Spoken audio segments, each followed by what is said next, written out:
ওই মিনারের মাথায় যেতে পারবেন যেখানে আমরা যাব। খুব এক্সাইটেড। এই কি একটু আগে বলছিলা 70 রুপি দেওয়ার দরকার নাই, এখন তো মজাই লাগতেছে। কিছু করার নাই, চোর শুধু বাংলাদেশেই নাই, সব জায়গায় আছে, এটা আসলে মেনে নিতে হবে। আসসালামু আলাইকুম, আমরা আজকে চলে আসছি নয়াদিল্লির জামে মসজিদ। এই যে আমাদের পিছে জামে মসজিদ আছে, আর আজকে এখানে সম্পূর্ণটা ঘুরিয়ে দেখার চেষ্টা করব এই জামে মসজিদের। তো চলুন আপনাদের সবাইকে এটা ঘুরিয়ে ঘুরিয়ে দেখাই কোথায় কি আছে। যখন এখানে প্রবেশ করবেন আপনার জুতাগুলো এখানে রেখে যেতে হবে, এই যে পাশে এখানে। তারপরে আমরা এখান থেকে প্রবেশ করব। আলহামদুলিল্লাহ আমরা অবশেষে প্রবেশ করে ফেললাম। অনেক ভালো লাগতেছে নিজের কাছে যে ভারতবর্ষে এসে আমরা এত সুন্দর একটা জামে মসজিদে আসতে পারছি। এই হচ্ছে চারপাশ, এখান থেকে আমরা প্রবেশ করছি 1 নম্বর গেট থেকে। আর এটা হচ্ছে মেইন কারুকার্য। আর এই সাইড থেকে ওই সাইডে একটা গেট আছে। তো চলুন আমরা একটু কাছে কাছে যাই। তাই আসো, আমরা হাঁটতে হাঁটতে মাঝামাঝি পর্যায়ে চলে আসছি। আর এখানে একটা পানি দেওয়া আছে, আর চারপাশে 4টা মিনারের মতো আছে। এখানে সবাই চারপাশে বসে আছে, আর চারোদিকে 4টা গেট আছে আমার হিসাবে। এই একটা গেট, এই সাইডে একটা গেট, আর এইখানে একটা গেট, আর এই যে এটা মেইন সদর। তো চলুন যাই আর একটু সামনের দিকে। আসো, কেমন লাগতেছে তোমার কাছে? আলহামদুলিল্লাহ, আমার তো কান্নাই হচ্ছে, অনেক ভালো লাগতেছে। আরেকটা জিনিস, আপনারা যখন এই জামে মসজিদে আসবেন তখন অবশ্যই আপনাদের মোবাইল ফোনগুলা, ক্যামেরাগুলা, মানি ব্যাগগুলা একটু সাবধানে রাখবেন। কারণ আমি যখন অটো করে আসতেছিলাম এখানে, আমি পাহাড়গঞ্জ এখন স্টে করতেছি, দেন পাহাড়গঞ্জ থেকে আমি যখন অটো করে এখানে আসছি আমার 30-60 রুপি ভাড়া লাগছে। আর অটোওয়ালা বলতেছিল যে আপনি ওখানে যাচ্ছেন, খুব চুরি হয় সেখানে, তাই অবশ্যই আপনার মোবাইল, মানি ব্যাগ, ক্যামেরা সব কিছু সাবধানে রাখবেন। তখন আমি হতবাক হয়ে গেছি, কিছু করার নাই, চোর শুধু বাংলাদেশেই নাই, সব জায়গায় আছে, এটা আসলে মেনে নিতে হবে। তো অবশ্যই এখানে আসলে অন্তত একটু বেশি সাবধানে থাকবেন। আর একটা জিনিস, এখানে কিন্তু শুধু বাংলাদেশি, ইন্ডিয়ান, পাকিস্তান না, অনেক কান্ট্রির লোক এখানে ভিজিট করতে প্রতিনিয়ত আসে। এই যে দেখেন গেট দিয়ে মানুষ আসতে আসে। আর একটা মজার বিষয় হচ্ছে, এখানে হয়তো ভিডিওতে দেখা যাচ্ছে না, অনেক কবুতর, চারপাশে অনেক কবুতর। আর এই যে মাঝখানে যে পুকুরটা বলছিলাম না, পানি রাখা আছে, এটা আসলে উজু করার জন্য। এই যে দেখেন অনেক ভাই এখানে উজু করতেছে, এখানে উজু করার জন্য রাখা হয়েছে, চারোদিক থেকে উজু করতে পারবে।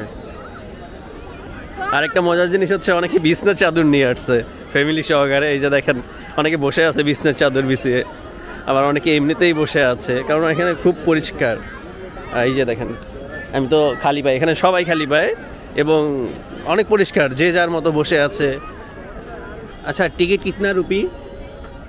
ও 70 রুপি। এই किस लिए? ওই যে উপরে ঘুরने के लिए? अच्छा, 2 टिकट दे दो।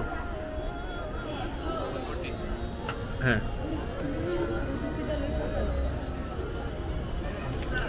70 টাকা করে 2টা টিকিট নিয়ে নিলাম।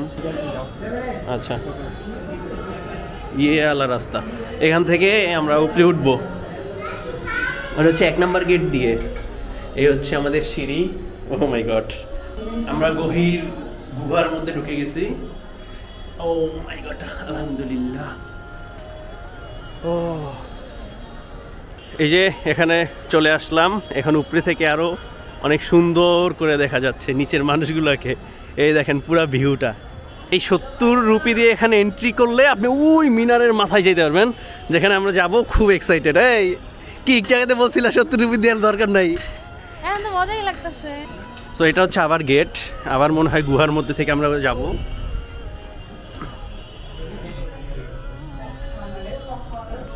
সিঁড়িগুলো একদম পুরান ঢাকার মতো, আর উঁচা উঁচা সিঁড়ি।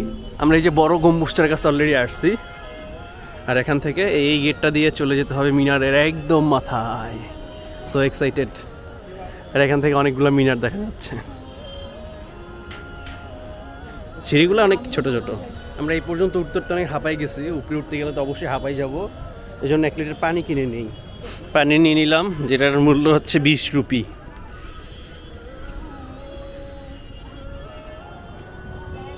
সিঁড়িগুলো এত ছোট, এত চিকুন, একজন উঠলে মাথা ঘুরতেছে। একজন উঠলে আস্তে আস্তে উঠো একজন উঠলে আরেকজন ওঠার ওয়ে নাই, আর আমরা ঘুরে ঘুরে উঠতেছি তো এই জন্য জোরে জোরে উঠলে মাথা ঘুরবে, আস্তে আস্তে উঠবেন, কিছু হবে না।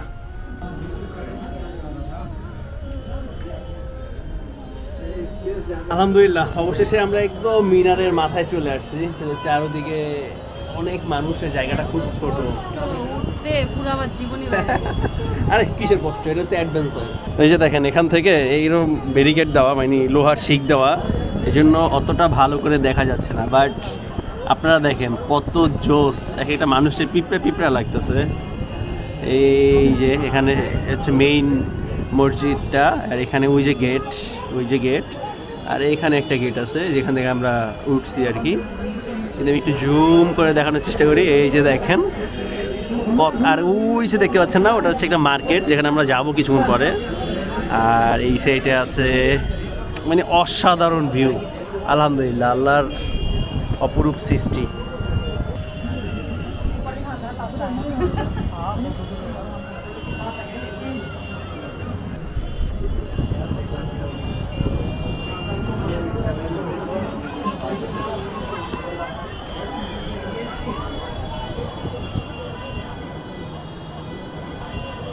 আলহামদুলিল্লাহ আমরা এই মিনার থেকে নিচে নামলাম, আর নামতে অনেক কষ্ট হয়েছে যদিও এর আর কি, এখনও সে মাথায় হাত দিয়ে বসে আছে, বমি কইরা দিবি এমন ভাব।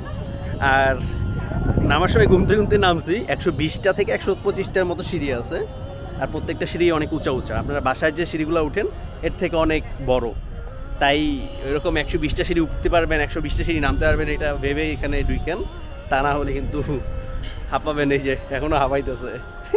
তো আপনাদের সবাইকে দেখানোর চেষ্টা করছি জামে মসজিদের আশেপাশে সব কিছু, এবং টাওয়ারে উঠলাম, সরি টাওয়ার না, এটাকে বলে মিনারের মাথায় উঠেও দেখালাম।